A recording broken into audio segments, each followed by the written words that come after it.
يا أهلا وسهلا بأعظم متابعين في المجرة. قبل ما نبدأ في حكاية مثلث برمودا اللي ناس بتقول عليه بيت الفضائيين، اعملوا اشتراك في القناة عشان لو اختفيت وأنا بحكي تبقوا شاهدين على آخر ظهور ليا، وفعلوا الجرس يمكن ينقذني في لحظة حرجة. يلا بينا نبدأ. في قلب المحيط الأطلسي، بعيد عن أي مكان نقدر نوصفه بالعادي، في حتة صغيرة على الخريطة الناس بتخاف حتى تبص عليها. المكان ده زي ما تقول حفلة غموض مفتوحة، بس مش أي حد يرجع يحكي عنها. اسمه مثلث برمودا، بس متفكرش إنه زي 3 جوانب بسيط في الرياضيات، لا، ده مثلث من نوع تاني، مثلث متخصص في إنه ياخد الطيارات والمراكب ويقولك شكرا، مش هترجعوا تاني. القصة بدأت زمان جدا، في سنة 1918 لما سفينة أمريكية اسمها USS سايكلوبس قررت تاخد رحلة روتينية عبر البحر. السفينة دي كانت شغالة زي التاكسي، شغلتها تاخد ناس وتوصلهم بأمان، لكن في نص الرحلة السفينة قررت تقول يلا نختفي، واختفت. 309 بني آدم اختفوا كأنهم كانوا بيشاركوا في لعبة استغماية كونية محدش لسه عارف نهايتها. لا خشب طافي، لا رسالة استغاثة، لا حتى حد قال سلام عليكم يا بحر أنا مشجع. كل اللي كانوا عليها راحوا في خبر كان. مش كفاية كده، طب خد اللي حصل سنة 1945.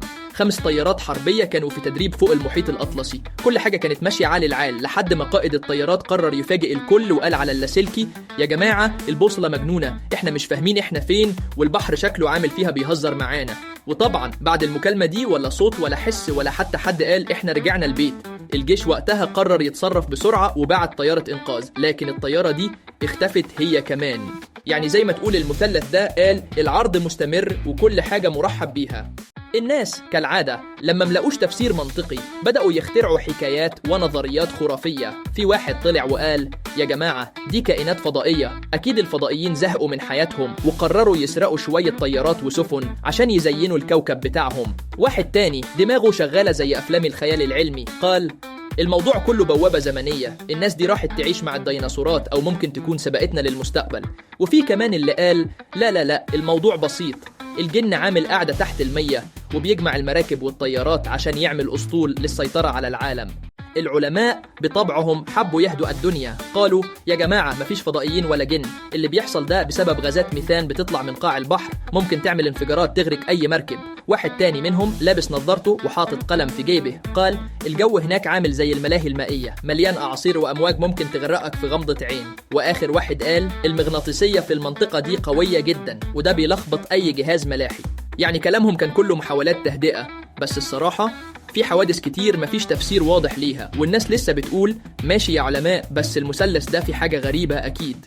تخيل نفسك راكب مركب في رحلة بحرية وكل حاجة حوالينك طبيعية، المية زرقاء، الهوا منعش والدنيا حلوة. فجأة الهوا يقف، صوت البحر يختفي، وكل الأجهزة على المركب تبدأ تعمل زي التلفزيون لما يفقد الإشارة. البوصلة بتلف حوالين نفسها كأنها بتعمل رقصة دبكة. القبطان اللي دايما بيكون واثق من نفسه بيبص حواليه كأنه بيدور على زرار الطوارئ. في اللحظة دي مفيش حاجة هتفكر فيها غير يا ريتني كنت قاعد في بيتي بشرب شاي. المكان ده مش بس غريب، ده كمان عنده قدرة إنه يخليك تشك في كل حاجة. ليه بس المنطقة دي؟ ليه مش أي مكان تاني في العالم؟ هل فعلا في فضائيين تحت المية ولا هو مجرد فيلم رعب إحنا كلنا جزء منه؟ الأسئلة كتير والإجابات دايما ناقصة. الصحافة بتحب تضخم الموضوع عشان تبيع الجرايد، والناس بتحب تزود شوية بهارات عشان القصة تبقى ممتعة. اللي بيحصل في مثلث برمودا سواء كان لغز أو صدفة هو أكتر حاجة قدرت تخلي الناس تتكلم لسنين. كل ما يظهر حادث جديد الأسئلة تزيد والخيال يشتغل أكتر. ولو في يوم لقيت نفسك في رحلة بحرية والكابتن قالك إحنا على وشك ندخل مثلث برمودا، هتعمل إيه؟ هتقول يا عم كمل أنا واثق فيك، ولا هتلبس جاكيت النجاة وتقفز في المية قبل ما تدخل اللغز؟ وكده نكون وصلنا لنهاية مغامرتنا في مثلث برمودا. لو كنتوا لسه عايشين بعد كل الرعب ده يبقى لازم تشتركوا في القناة علشان تتابعوا مغامراتنا الجاية، ولو مش عايزين تتوهوا زي السفن والطائرات فعلوا الجرس، ولو لقيتوني اختفيت في الحلقة الجاية على الأقل تكونوا عارفين إني كنت في مهمة خاصة في مثلث برمودا. لو عجبكم الفيديو دوسوا لايك وشاركوني رأيكم، ويلا نراكم في الحلقة الجاية في مكان ما بعيد عن البحر.